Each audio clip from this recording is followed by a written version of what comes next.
Hi, everybody. Welcome. We continue along a path of very strange times, and we're kind of coming to the point where we've contended with what having a national and international pandemic can mean to our comings and going in life, to the functional reality of our life. And so we've learned a lot through this whole period, the last month and a half, 2 months. But now we're confronted with what happens next. And for a lot of people, this is a really edgy subject because we're talking about what happens when we try to get the economy cranked back up again. Right now, it's been virtually at a standstill in America and even around the world. Now, we'll give you some stats on that in a minute, but toward the end of understanding what happens next, what kind of shape we're in, and what we can do, and this is the empowering part of the conversation, I've invited on Zeus Yiamouyiannis.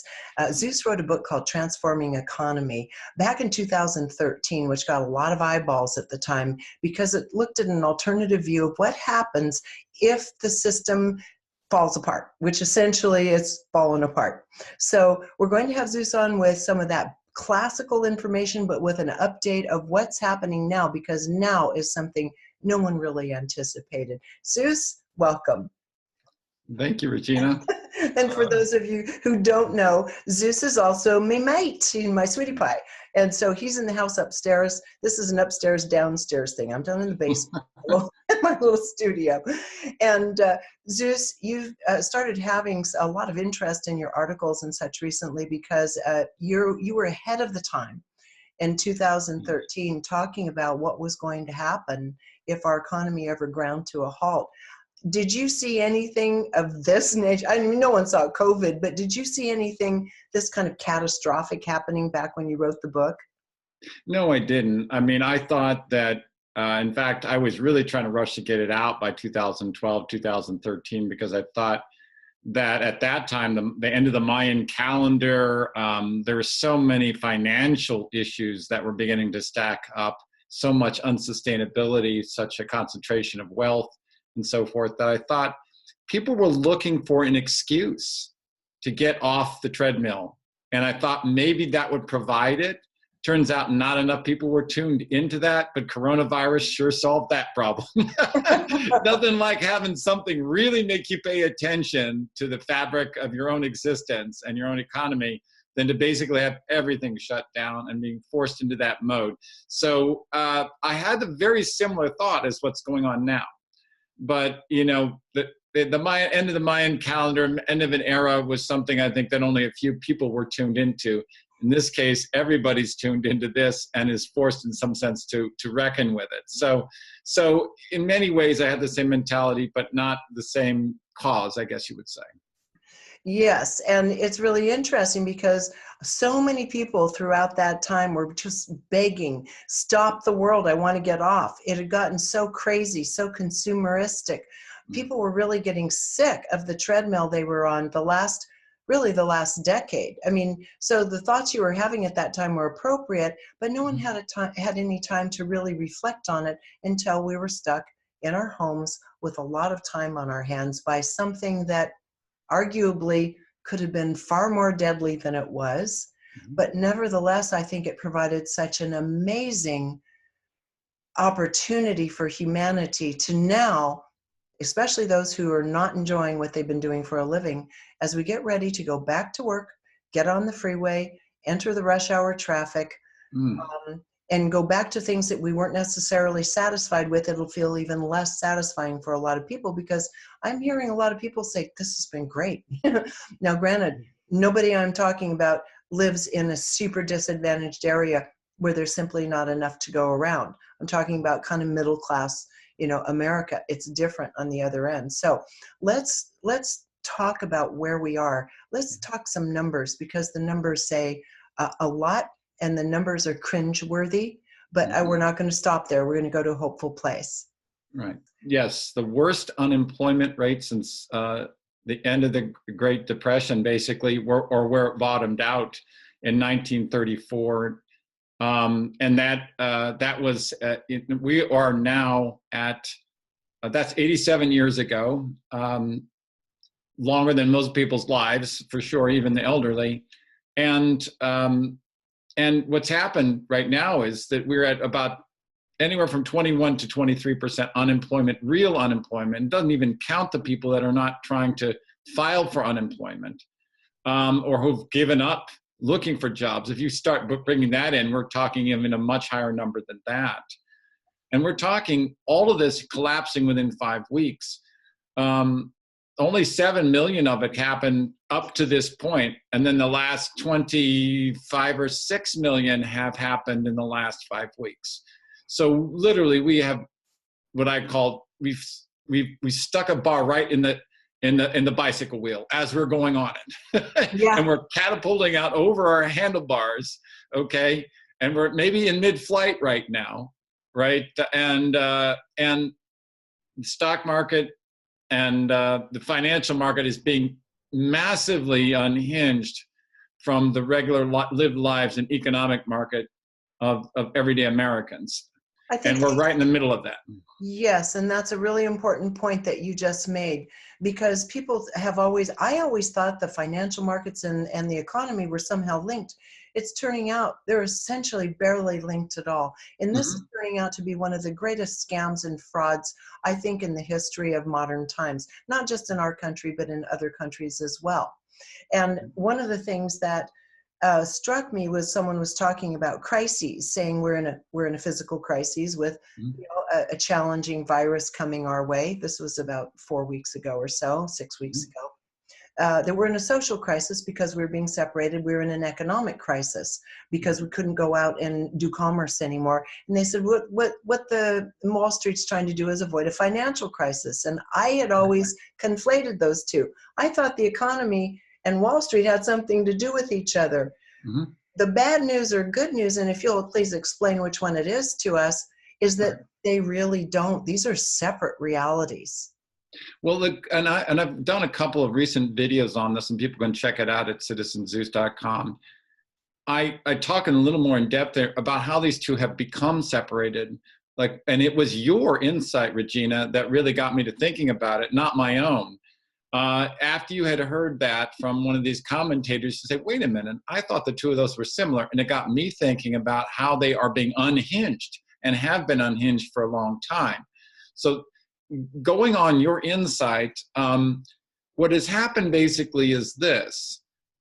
Real economy is done by goods and services, customer service, quality of goods, small business, exchange, people working, getting a wage or a salary, and spending it in the consumer economy and producing something of real value. That's the real economy. Finance has become increasingly about bets on bets on bets. All the so-called gross national product, gross domestic product generated through the finance industry is nothing but paper trades. It doesn't actually produce anything. It's nothing but a casino, bets on bets on bets.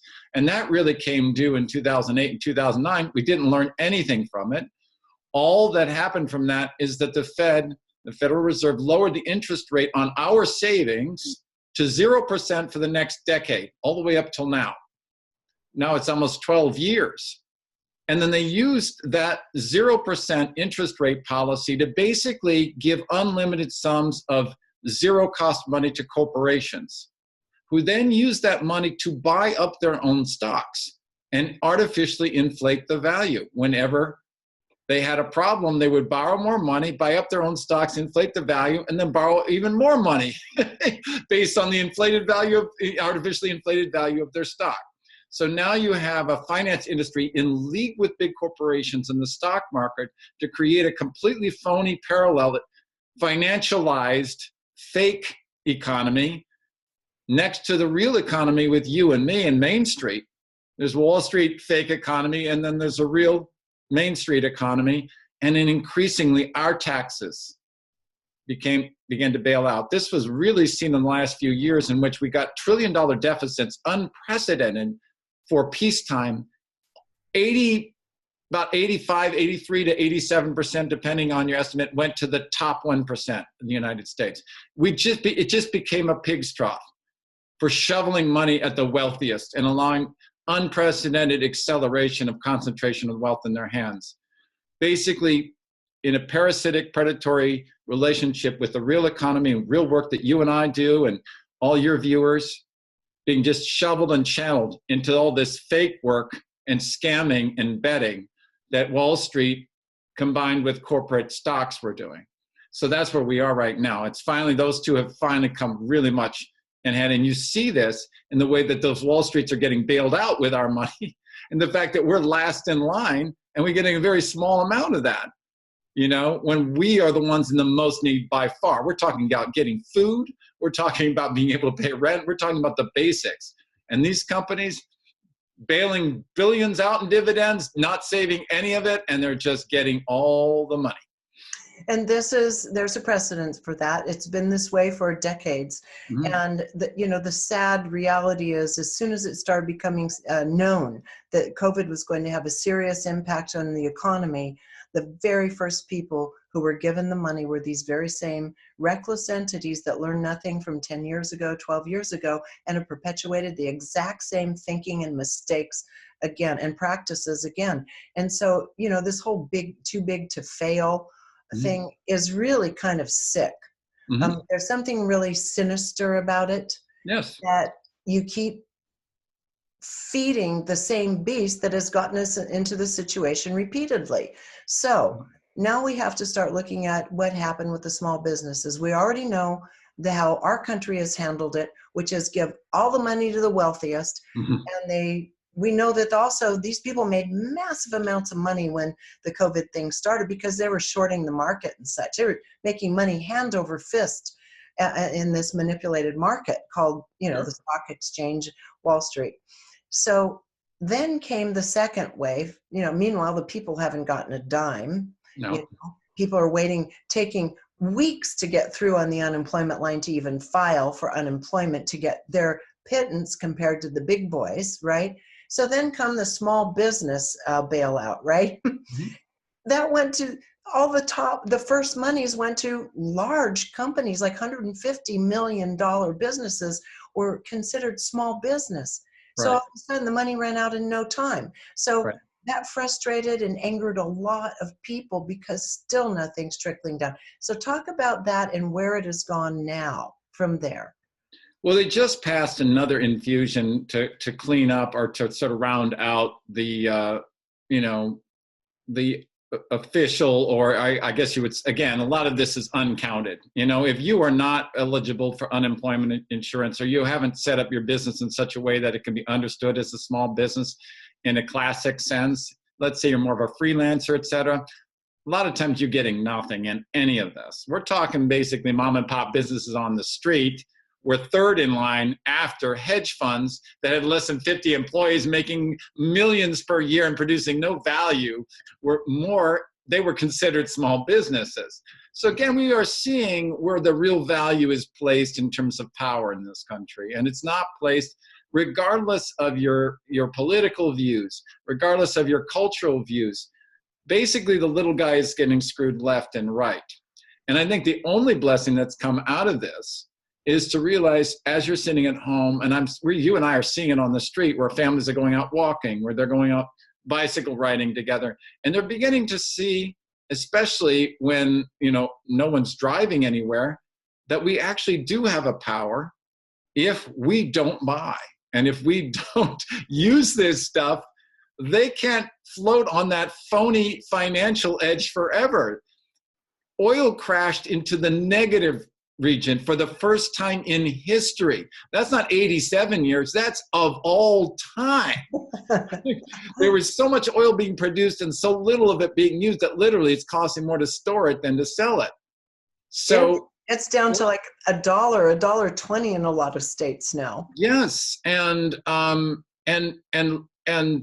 futures, like I said, are negative. So what we did learn is, wait a minute, they do depend upon us and our agreement. And we can allow the real economy, if we make smart decisions, especially if we're able to make collective decisions. Coronavirus has forced us into a collective decision.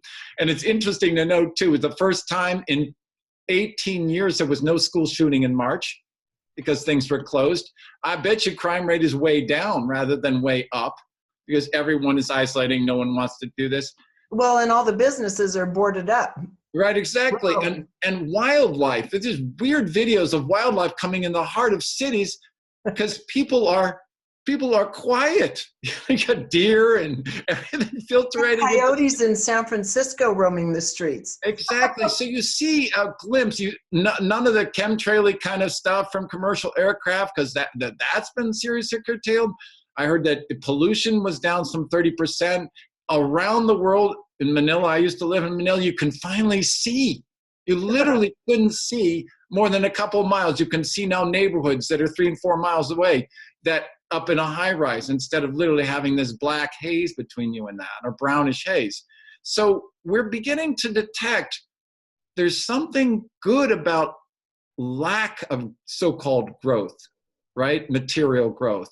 That there's something else emerging here that says, by in this quiet space, being stuck at home, being forced into intimate spaces, and into a moment of reflection that's akin to kind of mindfulness, but collectively. And that, I think, is powerful. I think it is too. And so we're going to riff on that in a little bit. But before then, let's look at some of the hard facts. Okay. I know people, I have relatives that have been laid off, and they're not planning on reopening in some cases. They're not getting their jobs back.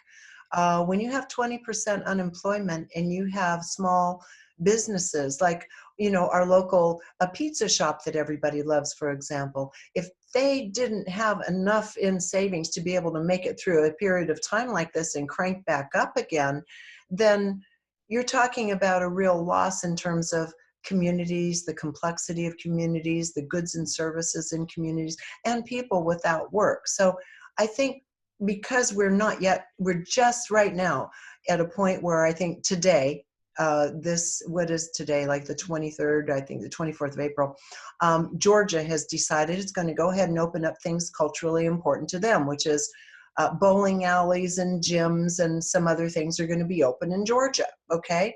And their death rate from this virus is rising at the same time. So we can use that kind of as a template about what happens when you decide you're just going to open it up and jump on it and let the chips fall where they will. Okay, let's talk about how California, in contrast, is handling it compared to Georgia, and just kind of show how the states are going, because right now we're all in one place. Nothing's opened back up yet. Right, and actually we're going to see basically various state-sponsored experiments. If they are experiments. Yeah, I mean, and we will have a kind of state-by-state almost comparison. What happens to the death rate in Georgia? Right. Is it as bad as people think? It's starting to come into warmer weather. Is that going to help, as it traditionally does with the flu season, or is this a different kind of virus? But I think what's creating a background of uncertainty with all of this, and you've noted this, Regina, it was you first who brought it forth. I think before I talk about breaking journalism, before anything else I have seen, very early on, months ago, this notion that doctors and nurses who were young and healthy were dying because of exposure to this virus. So there was a notion that if you had medium or just infrequent exposure to this, or you just got a little bit of it into your body, it would go as a flu and other viruses would normally go. That is, if you were very old and very at risk, you could die. But for everybody else, even with this virus, people were thinking, or with a normal flu virus, were thinking you had no problem. Doctors, healthy doctors and nurses don't die from regular flu viruses, and they're dying in large numbers proportionately with this virus. They are, and I know quite a few people in the medical industry in different countries, and they're saying for the doctors there, it's a nightmare. I was talking to one friend who's every person in her family is a doctor or a dentist. Right. And so all of their acquaintances are doctors as well. And the outbreak that happened in Wales, for example, the doctor in Wales told her sister, who's also a doctor, that 50% of the doctors were out. Right. As a result of the virus, and some of them very seriously ill. And of course, you have a mortality rate. This isn't normal. And I think that's what's so spooky about this, Zeus. Right. No one knows what to think. How are you going to get an economy going again? Right. People have no information. They don't know if they've already had it. We think that a lot of people we know had it in January, February in California. Right.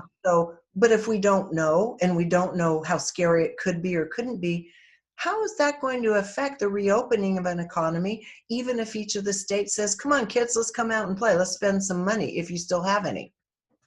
Yeah, and that's it. You know, neither you or I are big on the hysteria end of things. And this thing can be hysteria. I mean, you know, getting rid of, skateboard parks or trying to keep people in their homes when it's more or less perfectly safe to maintain the 6 feet going out for a walk outside, not to mention some of the social aspects. And a lot of the worst death rates have to do with diseases of despair and isolation. So there's that end as well. But let's say that we have a manageable medium policy where people can, go about their day, wear their masks, which actually has proven to be helpful and effective, eliminate most of the easy things. There are some unique things about this virus that we have not been prepared to deal with. In our economy, getting back sort of to the economic part, we have been led to believe it's all a matter of perception, right? How rich do you feel? They talk about the wealth effect, right? It doesn't matter how much money you have, how much wealth do you think you have or do you feel you have? And that can include all the credit and being able to spend freely and believing that you'll be able to pay that debt, right? Now coronavirus comes in and throws out a real uncertainty. It's not a perceptual uncertainty. It's a real uncertainty, right? Because before, consumers don't know if the economy is going to go well or not. That's kind of like, marginal or subjective uncertainty. And this is an objective uncertainty with real numbers behind it. Unusual things are happening and you don't know if it's going to apply to you. It's not following the rules. So we're jarred out of our kind of propagandized thinking about how the world works and we have to grow as an economy. And now we're being thrown into this new world, not only this quietness and this intimacy that we're being forced into, but the very real prospect that there can be not only this bug, but bugs in the future, and probably likely bugs in the future that are going to play by a different set of objective rules. And these new objective rules mean we are going to have to change and get out of our heads and realize there is an environment out there. We live in a world. We live in a world where we can't even say, oh, it's a threat and we've got to be scared, because that's not going to help either. We're going to have to be a lot more logical. We're going to actually have to be more optimistic. We're going to have to be more resourceful about how we begin to engage the world out there. And we're going to have to work together instead of against each other to deal with these things that affect all of us. And I think that is the silver lining. I think so. And I love the way you said that. I had a live event the other night, and I think you were attending it also. And one thing that we both noticed, and everybody else at the live event noticed, was that I said, look, if we're being confronted with creating a new future economically and otherwise, and we are in that moment now, then what would your future look like? What would you dream into reality? I said, please put in the chat box your version of what this world would look like. And the top word that came out over and over again was that people wanted to have community. Mm-hmm. Now, this whole notion, you just said that. Come together on a local level, real people joining together, helping one another, playing together, sharing together. This was the deepest desire of this group of people. And this is a lot of people are writing books and articles about this now. This is the beauty of what's emerging, which I think is very intelligent. So I personally think that this is an incredibly creative period of time where we're going to have to turn to one another. And you and I have both been talking about this. I was talking about it in Conscious Media Days as we were ramping up to 2008. Something's coming that's going to make us more interdependent. So I know that's a really big thing of yours, interdependence and community. So go ahead and riff on that a bit and tell us how you see this functionally coming together, where my cousin just lost her job and won't be able to afford her house much longer. Exactly. In fact, I mean, you've noted this, many people. The subtitle to my book, Transforming the Economy, which actually was published in 2012 and I really got going in 2013, was Transforming the Economy from Corrupted Capitalism to Connected Communities. And it is that connection and that community which is really the emphasis, and I think is what we're forced to contend with now. Before we come in living our lives symbolically through larger companies, through our pensions, we're really bound to these big, multinational companies that really didn't have our interests at heart. And now I think to some degree, because we're forced into a more local frame of mind, and we're also forced to begin to realize that our purchasing decisions will affect local businesses who will need our help more than ever once things start getting up to make sure that they don't go out of business, that we basically went from this symbolic, individualistic, and independent ethic to a real, not an imaginary, but a real understanding of our interdependence. As we see, like you said, families perhaps going out of business if we don't help them. You and I have loved this, one of the best coffee houses in North America or something. It was, Poor Choice right next to us over here in Auburn. They decided, as they were being closed down, to begin to run a business, not really so much for profit, but for the community to get food out there. So they were actually literally taking orders and shipping that food and using some of that to also get food to people who couldn't afford it and couldn't have access to it. So and they continue to do that now in this kind of new period about what's left. Who has money for food? They still are continuing a program and ramping it up. If you have money, do you want to support a family? Do you want to nominate a family who really needs support? This is really grassroots, a community, I think, at its very best. And it's not just temporary. It's creating experiences that are bringing us into a new understanding of quality of life.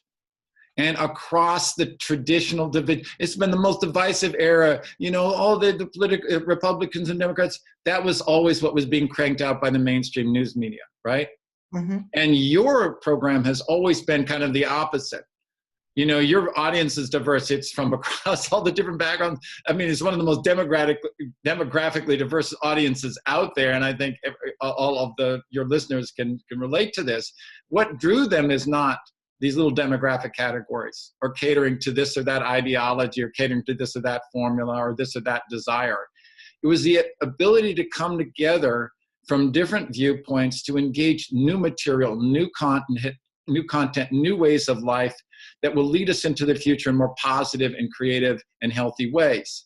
So now this is the gift. This is the silver lining here. We are being forced into that and recognizing what we should have done all along. Yes. And so now I think we're looking at what happens if you have a diminished income in your family. Okay. Mm-hmm. What if you lose a job? First thing is, how are you going to pay your rent? How are you going to pay your mortgage? Well, mm-hmm. we know that there are going to be defaults on mortgages. That's going mm-hmm. to simply happen.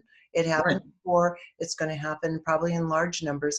What happens with people, for example, like some of you watching this may be in this situation, that mm-hmm. bought your house based on a thriving economy that had Airbnb built into it, where you could rent out part of your property to help subsidize the mortgage, when this industry is also now grinding to a halt, for example. And it'll start coming back. Parts of it, certainly, I'm not saying this is doomsday, but right now, people are in a pickle if you were relying on that income. So I think there is going to be diminishing in the value of housing and a glut of housing and commercial buildings, which we're already seeing around here on the market. So what's that mean? It means we get to move back in with family. You better make up with your brother because he has a huge house and you might need to be able to either rent or live in a room for a little while.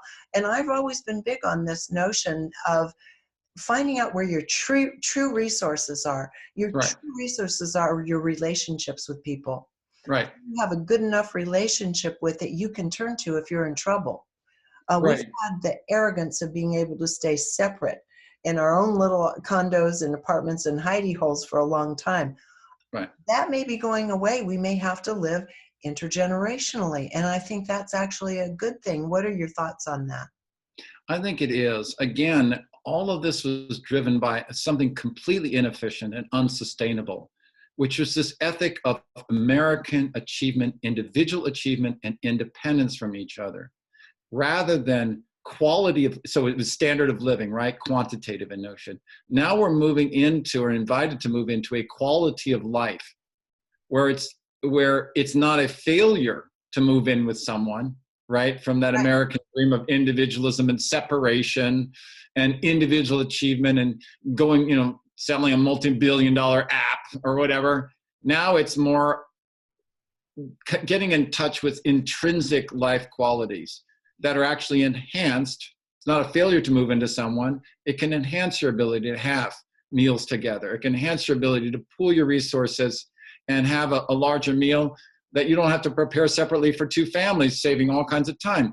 Childcare, now you can pool that as well, and there's an added benefit that kids can play together instead of just having one parent's attention taken up all the time, especially when two people are working. So we're beginning to understand that this may not actually be a failure. This may not actually be a step back. It may actually be a step into sanity, especially environmentally in terms of sustainability, a step into sanity and understanding that this old notion of growth was something that was sold to us. It was never viable or healthy to begin with. We didn't concentrate on the right priorities. We emphasized the urgent over the important, and the urgent was driven by those big guys who just wanted to steal our money and concentrated. And we're like, wait a minute, okay? And we're seeing that, like I said, with big oil, we're seeing that across the board.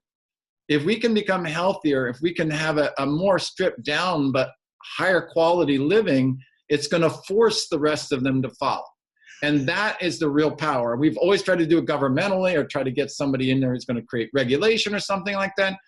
And it's always been co-opted.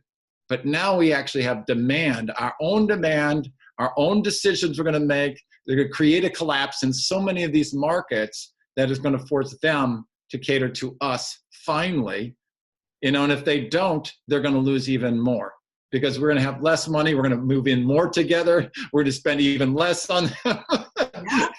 So they can go ahead and look forward. The way that I talked about it as an example that's already happened was the organic food movement.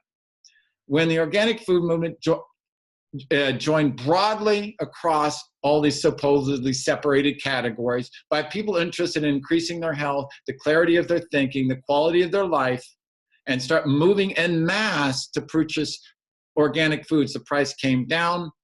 Those big box, these big corporations, their high fructose corn syrup could not be thrown in their faces. We're like, no, we don't need it. It's not good for us or our kids. And then they had to adjust, right? They tried to get rid of it. I agree with you. I think this is like a major thing facing these companies right now, because people have started staying home and learning how to cook. Whoa, right. What a novel idea. People aren't eating all their meals out. That's going to have an impact alone. Right.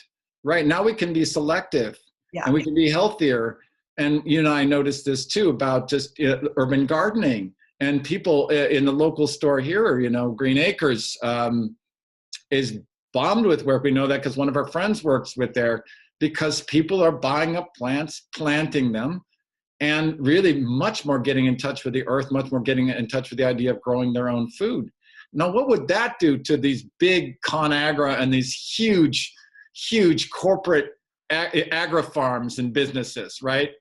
That just pour pesticides in and have millions of acres that they cultivate at one time. All of a sudden, that demand's dried up.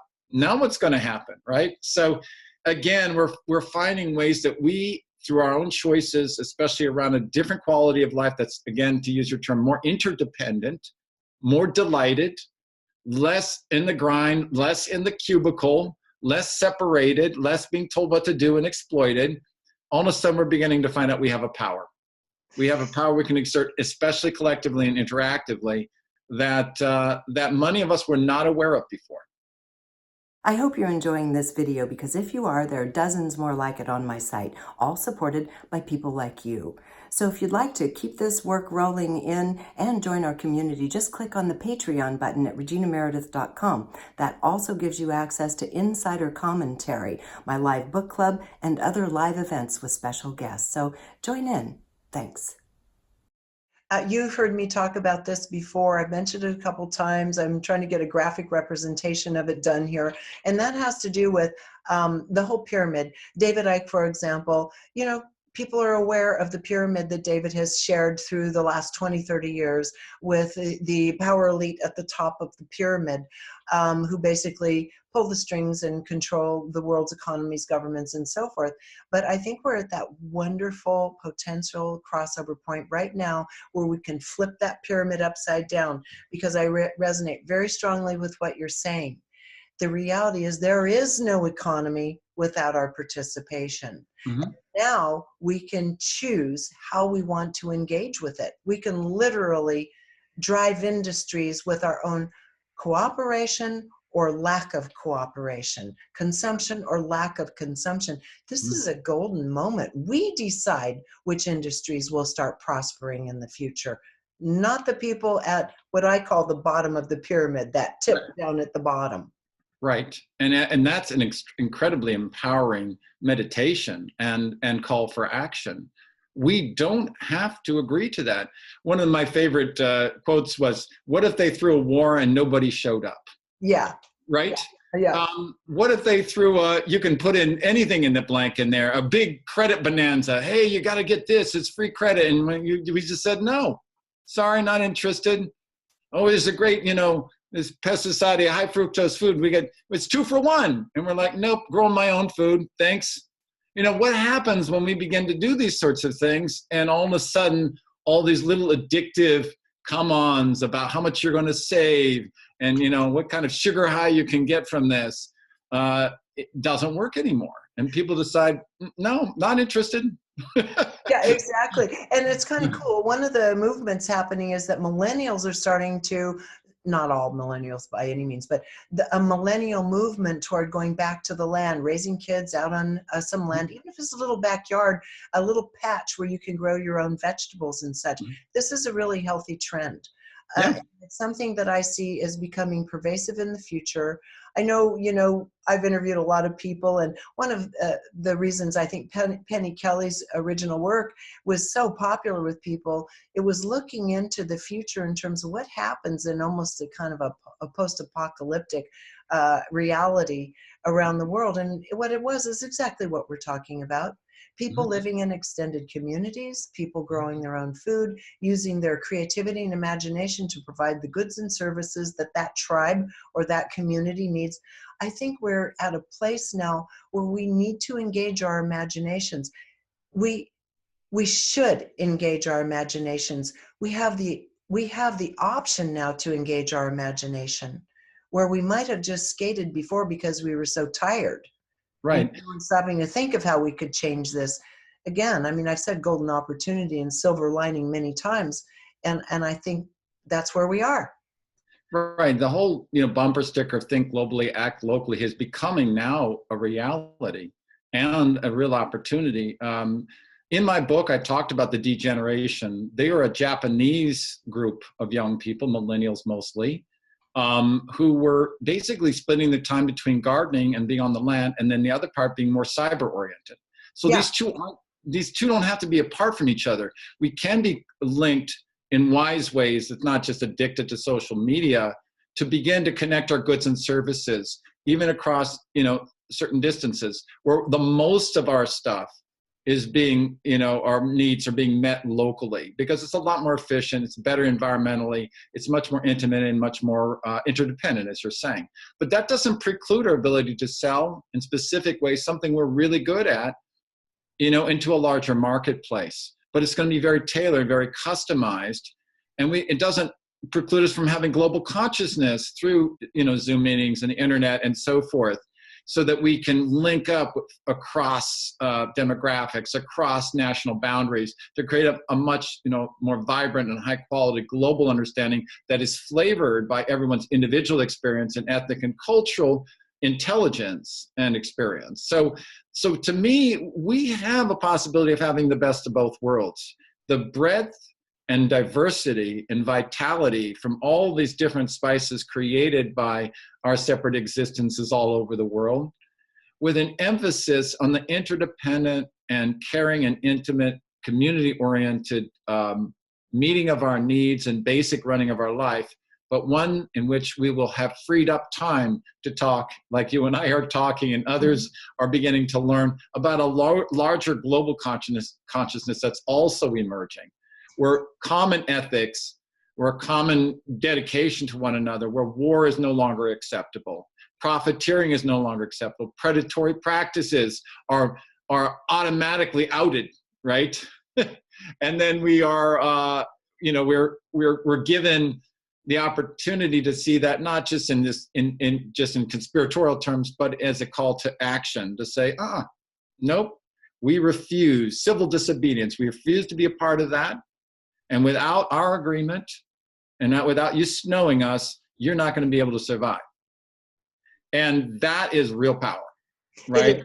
That is real power, and the power is in our hands, which I'm not saying it as a bumper sticker, it's truthful. However, now let's get back to individuals. In certain I'm just going to toss a few circumstances out that will cover some of the people that are watching this right now. So say you're in your 30s, you know, you're a millennial, whatever age you are, you're still young and vital in your working years, and your job has been eliminated and the industry you're in is shrinking. So how would you approach that in that kind of scenario? Say you're renting a place, you don't have a mortgage, so you're a renter at this point. So you're not going to go through bankruptcy or anything necessarily in this situation. Maybe you have some credit card debt. Pretty typical situation. How would you approach this time? Well, I think, again, you think in terms of resourcefulness, right? You think in terms of opportunity, and you think in terms of real objective terms in terms of liabilities. I mean, and those liabilities are not there to make you feel like a failure. They're not there to force you into a lower quality life. They're there to help create limits around your pretensions and your decisions and choices. So typically, and I hate this conversation, on the talk shows, the financial talk shows on the radios, drive me crazy because you get thrown into two different things. One is this hyper saving mode, right? Where you're basically kind of a scrimper and saver, a little bit of a sort of a wise miser, right? And you're going to build up everything, and then you're going to have this golden retirement. All those idiots who keep spending their money are going to be down there, you know, down in the gutter somewhere, right? Who wants to live a life like that? You want a full and benevolent life. You don't want to have this scrimpy, savvy kind of thing going on. And on the other hand, you have this like, life is material, you know? Let's just keep live like there's no tomorrow. LA, you know? Everybody's got to look to pretend that they're rich. Well, I reject both of those models, okay? You can have a very abundant life with a lot of mostly intrinsic qualities, non-scarce goods of intimacy, community, relationship, time together, okay? Where in this case with the millennial, you see this as an opportunity to do a review of what you value. A lot of millennials really do value relationships and participation and talking over a dinner table or doing something like that, playing even games. I mean, there was a rise of game parlors where people are finally discovering it's nice to just play games in a coffee house or something. So I would see it as an opportunity if I were that person. Do an inventory. I talk about doing that inventory in your book, right? Where's my money? Where are my values? What's important to me? What's urgent? I have a kind of an exercise in some of the, if anyone could see my initial interview with Regina on Gaia TV, you can go ahead and look that up. But anyway, and then look for ways to cut out the fat, look for ways to open up opportunity. In this case, maybe move in with someone. Put in your notice, okay? Find useful ways to add value around that house. You've mentioned go where the love is. You may have to move in with family or someone who still loves you and realize it's not your fault. One real blessings about this is before you'd be looked at as a failure, right? Everyone will look at you like, I've got a job, right? Hey, I'm making it work. You should too, even when they were, you know, credit to the hilt and debt to the hilt. Now everybody's in the same boat. Yes. It's massive numbers. So no, you don't have to you can get rid of that self-esteem issue, right? Right. It's not my fault. It's nobody's fault. It was the virus's fault, if you want to talk about it that way. It really was the virus's wisdom, but do whatever you want to do. Now we're thrown into the situation where we're all involved. There isn't the kind of shame around it. So now we can look at opportunity. Hey, do I really want to spend all this time grinding through just to eke out this really expensive dinky apartment in the middle of a Tony city that's charging me 60 or 70% of my take-home pay just to live in a little cracker box? Maybe the answer is no. Maybe there are better opportunity to live with other people, pay less, share food costs, have a better community of inquiry. If that person isn't employed, maybe through those connections, get some kind of meaningful work. If not that, volunteer work that's pro-community, that has to do with your passion. right? So now you can step back and not just be in a quarantine situation, but out there in the world doing what you want to do, creating those more intimate connections. So again, most millennials I speak to like that kind of life, but it's almost as if we don't have a space for it or permission for it. Yeah, Now, absolutely. I love the fact that you're saying there is to take the shame out of the whole thing. right. Because again, so much, kids and young people afraid of the judgment of their parents, and even parents afraid of the judgment of their kids that they've somehow failed. Just drop the judgment. We're all starting over again. Exactly. And it's a good starting over. It's not only not a failure, it's a success. Look at the failure we came from. Yeah. Look at what would be how much we've been shown it's a failure. The pollution has gone down. We can see things. Wildlife is coming into our cities. Hello. What we were doing before was a failure. It was. Okay, so I want to go to two other groups to address, because I know your thoughts and feelings on this, and mine are very similar, and it has to do with education. Right. And even though you're personally highly educated with your Ph.D. in the philosophy of education, so you're steeped in the world of education, right? You would say a lot of people that are struggling through this whole college thing shouldn't even bother with it. There's a point where you have to strategically make that decision. And right now, with families coming under some financial hardship and those nasty loans on the backs as an alternative, how do you see higher education playing out in a time with, no, we're not going to stay 20% unemployment. It's going to drop back down as some industry opens back up again, for sure. Right. But we're still going to be challenged. Every economist says it ain't going back to normal. We're going to be challenged. What do you say to someone who has a child who's say a sophomore or junior in high school trying to determine what they're going to do? I would say do an inventory of going back to what you've done in your workshop, your real sparks of desire. I've counseled this for quite some time. Where you are going to be most portable, most useful, most effective, and even the best at earning money will be the thing that you are not just in terms of a hobby passion, but something you have a deep hunger to inquire about and work through. A lot of people go to college to explore something of that passion, but college doesn't oftentimes deliver. They give you this kind of bland cafeteria style food / knowledge, and they don't actually prepare you, unless you're like in some specific things like architecture and engineering, to actually engage in internships and see what those jobs are like, or help you create connections. It just gives you a degree and says, ta-ta. Oh, by the way, $100,000 or $140,000 or $160,000 you paid for us, that's now used. You got your degree. That's what you paid for. I think people are going to be more discerning. It is possible, and I see, just as I'm seeing a regionalization and a devolvement and decentralization of authority, with governors taking over the whole response to this COVID thing, I see the same thing in education. A more customized, more localized development of educational circles that meet real needs that are identified in society, and then bringing in coursework or bringing in knowledge. And YouTube, and so much of it's free now, a lot of it's free knowledge on the net, you can just access to the internet to solve actual problems and to develop expertise and passion around those problems. And then you become the go-to person, right? So it's kind of like you, Regina. I mean, you're the go-to person for what you do, and you did not go through any kind of institutional framework to get it. So in many ways, you are a good example of that. Yeah. Well, thank you for that. I was having a flash on this too, because what's happening is a lot of schools and universities have been forced to go online with their teaching. Some are going to find that that's actually an effective means, cut down on the overhead of these massive campuses and so forth.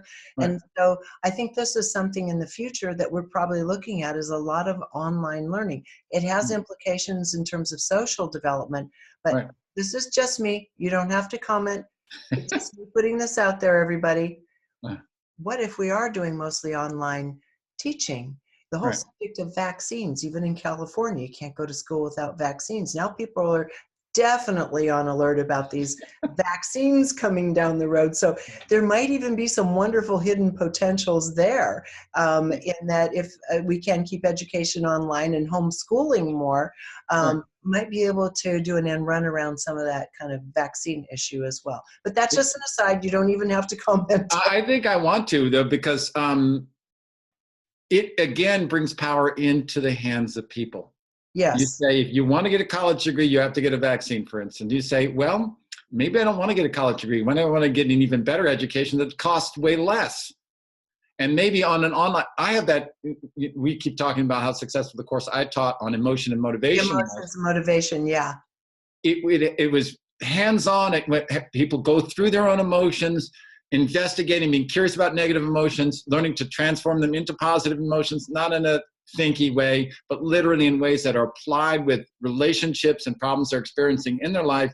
So many people said, this is an amazing class. It's really transformed my life in practical and real ways. And it was all online. All online. Even the group work. Yeah, I agree.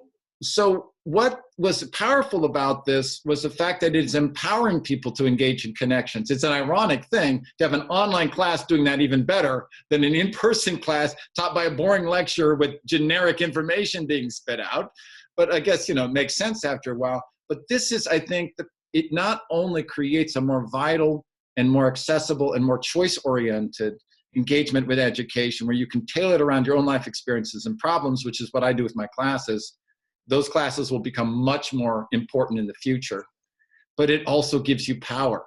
By being able to refuse the institutional approach and say, I can do better on my own or with my community or my global community, to learn this and learn how to actually deal with problems and create a valuable skill that I can get paid for, or in exchange, if we're talking even more, innovative ways of being compensated, then all of a sudden they, just like big oil, big pharma, and all those others, will have to come to your door rather than you come with your begging bowl to theirs. So here we have this amazing democratic opportunity where people, the ground up, the reverse pyramid that you talk about, where we're at top, the so-called masses are at the top saying, we want this and not that. You guys at the bottom are going to have to look up at us. That is an interesting image. It is. And what is amazing about your course is that because it's online and it has to do with emotions and motivations, not to digress too much, because it's a very powerful course, people actually felt more inclined to bring more of themselves forward because there was a certain kind of protection in the anonymity of being behind their own computer and engaging with this. And really, so it ended up having this kind of unexpected, again, a hidden benefit by not being in the classroom where people would have been shy to express themselves. So there's a lot we have to look at there in terms of the opportunity of online education. So now I want to go to the next subject, the next group, and that is people who now kind of hit retirement age, talking about boomers, right? Boomers are like, okay, I've been paying into Social Security my whole life. I have an IRA. I bought my house. I don't have very many payments left, or at least my mortgage is low. I bought it a while ago. Kind of the most kind of standard, secure kind of boomer scenario you can imagine. What would you say to a boomer right now with this changing economy? Well, I would say, because a lot of them are saying, I'm going to have to work X amount of more or part-time for another 5 years. And some of them are even saying, I'll just have to work till I die. And I'm like, in order to get the same level of standard of living or, potentiality with regard to the retirement dollars, right, that they had imagined for themselves before all this stuff came down, right? And to that, I would say, do a revision of that initial image, right? You were taught that success means that you had this money to travel and do these different things and so forth. And this brings the fear that all that's going to be restricted. And then your initial unconscious response to that is, I've got to work more, build up my base, in order to make up for all the money I lost in the stock market and this COVID virus. And I'm like, that's not the only way you can do it. You can say, wait a minute, I already have, a lot of them have 600,000, 700,000, 800,000 in savings. It's not unusual to have $1 million or so in the retirement thing. But even if you only have, say, 100, and most baby boomers have at least somewhere around 100,000, 200 to 300,000. Even if you have those, think about it in terms of this, not just getting it back and then individualizing everything. And then I got to work. I got to find, some part-time here and part to stock this initial idea I had about a good retirement. Use it to be more resourceful again. Use it to say, hey, what are the things that I most enjoy that don't cost anything? What are the things that I tend to avoid when I'm working or I'm worried about money? And once you begin to write those down, say, do I need more money to achieve these? Or what do I need in order to achieve these? And that's when you can get creative. Can you move in? I mean, I think some of the most successful baby boomer communities are those that decided not to just move into the same house, because in a more individualistic era, they have a courtyard and they arrayed these small houses.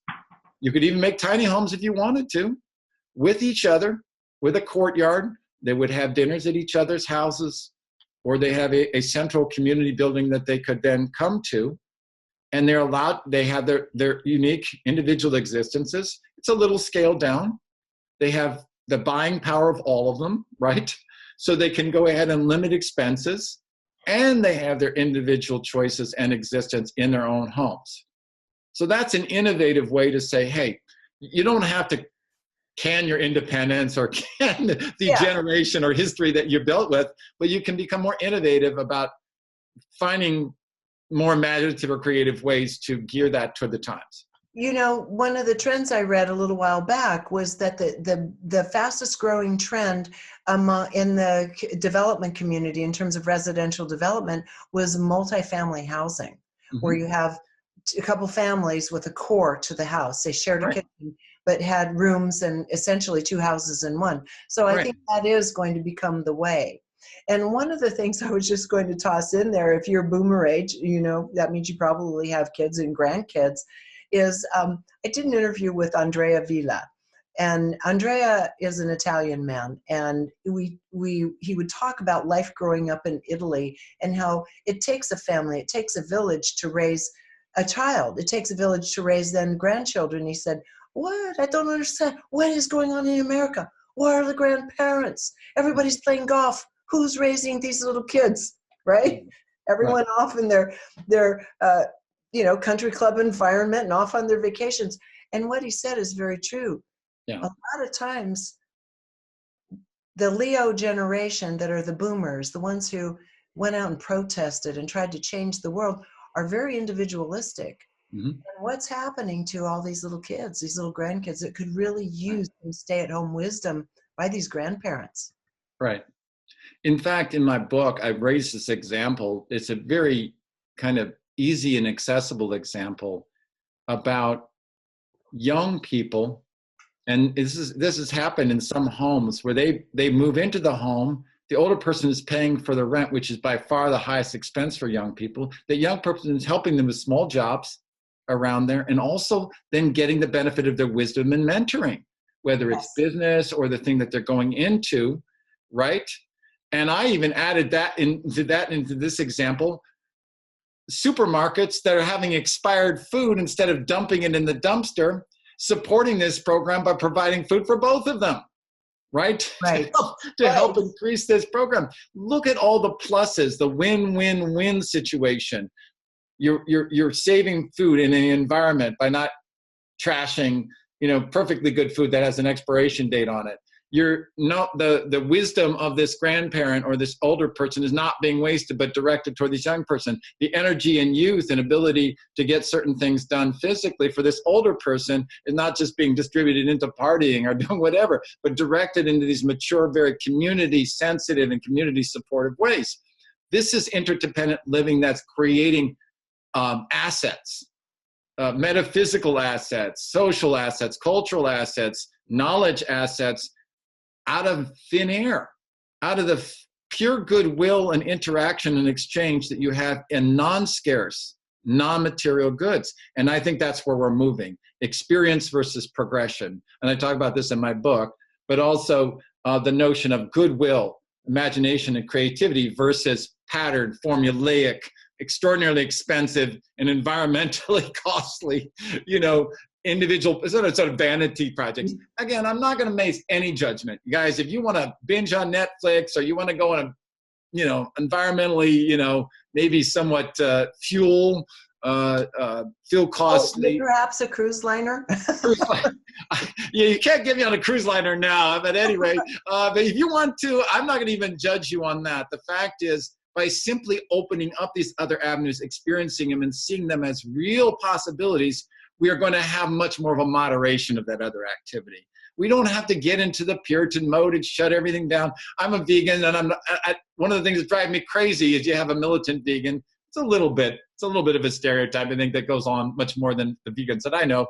But there's nothing worse than having a vegan that just looks really judgmental and is militant about everyone not eating meat. It's much better to say, here, this works for me. It's got clarity of thinking. And some of you may need a little bit of meat. Some of you like paleo. But if we all have that kind of interactive conversation and support, what's going to happen is the more environmentally, the health-wise things that are not good for us, environmentally unsustainable agricultural products are going to go down and go down fairly dramatically. And we don't have to be ascetics. We don't have to be, Puritans. We don't have to be militant about these things. We can just be very straightforward and inviting, and it's going to create a huge change in direction and a very healthy readjustment for us. I think so. And as we kind of come toward the end of the conversation, it's kind of interesting. We're going to see this is obviously going to be dated at some point. But as we sit right now, and the states are contemplating, and the countries around the world are contemplating how to move things, basically move the economy along and get it opened back up again. The state of California, for example, has brought on board Tom Steyer, who was a Democratic candidate for president, and dropped out of the race fairly early on. But his claim to fame is he's a self-made billionaire that has a social conscience. And so he's been being brought on to strategically figure out, how do we best, by keeping people feeling the safest, at the same time getting the most bang for the buck, which businesses do we roll out first? And let's see what happens looking at it that way versus the way Georgia is, which is, let's open it up and see if we're okay. It's springtime. We don't know. The point is, I mean, obviously, the thing is, we don't know the actual answer just yet. We're all going to find out. So everyone's going to contend with it in their way. And I wanted to talk to you about it, because in the end, it's not up to the states. It's up to you, me, and everybody watching this. We're at the top of the pyramid. How this economy goes and grows or doesn't is going to be up to us and our participation and choice or lack thereof. And I love the fact that even though there is going to be some suffering, there will be some bumpy times. These are changing times. These are revolutionarily changing times. It is going to be up to us, not the bottom of the pyramid that lives over in that little Wall Street bubble. Those aren't our peeps. We're not their peeps. And no one's coming to save us. Because I have to say this too, and I've told you this, Zeus, I personally think this is a dress rehearsal. Yeah. I think it got us to thinking about taking responsibility for our immune systems. Yeah. What happens to an economy? How do we social distance if a really nasty, real pandemic actually comes along one day? And sadly, I think those things are in our future over the next decade of kind of chaotic times astrologically, in terms of, as above, so below. It's a time of change. So it is. And again, I mean, I can't stress enough that a fervent, hysterical shutting down and using control and isolation to deal with this COVID thing is just as bad as a completely wide open, who cares, we're going to be protected because we have faith, open everything up. The whole thing is to be curious. Nature and spirit is always, always showing us something. If we just get buried into our own fears, anxieties, our own hubris and arrogance on either side, we're not really going to be able to pay attention and take advantage of that spiritual lesson or that spiritual energy or knowledge presenting itself to us. This COVID is presenting a real opportunity to open ourselves to that, to one another, to kindness, to to the different talents that we have and opportunities we have, knowing we don't have to know, right? The other ones believe they already know. You got to just shut down everything and fear, fear, fear, fear. And the other one is, who gives a crap about anything? No fear, no fear, no fear. Just, just do it and whatever you want. Again, both of these are very immature. Okay, I hate to say it, but both are mature. I kind of like the way California going, because we're trying to pay a little bit of a middle path. There's a lot of things we could do better, probably. But we're trying to take a middle path that says, okay, let's do some best practices here so that it doesn't just go out of control so it overwhelms us. As we get some information, let's go ahead and use that information and begin to open up, like I said, businesses little by little. And in our case, also to begin to innovate, do more localized economy. If we do have this, like you said, this bug hit again, or a worse one, and we have these localized, semi-autonomous, interdependent states, we're not going to all have to flood into one place to get something.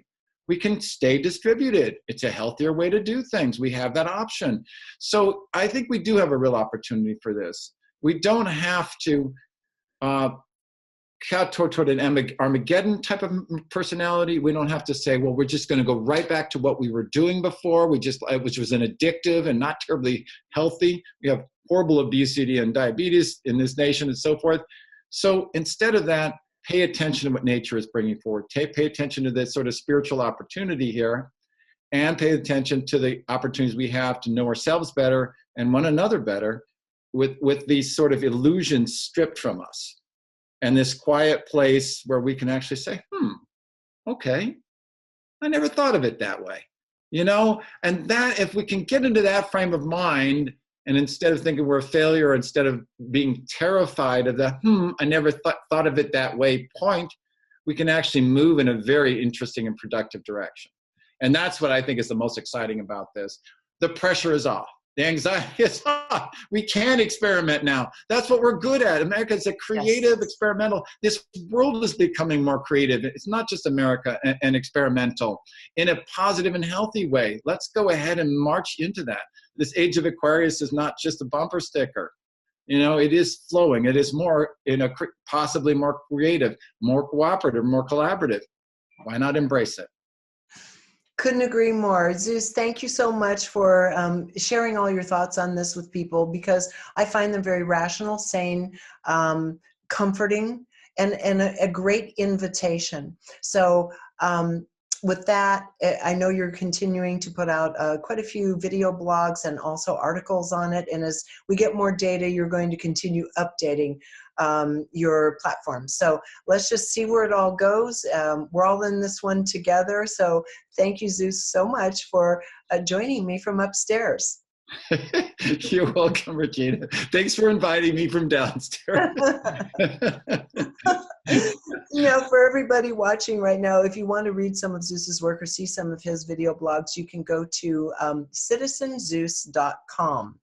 And until next time, I think we're going to start wrapping up this COVID coverage and start looking at kind of ways to move ourselves into a new future, really about dreaming this new future together. I want to go a little bit more that direction now. And this is kind of the first piece in looking at what's ahead. So come back over the next few weeks. I'll have more coming for you. And until then, thank you so much for joining us here on reginameredith.com.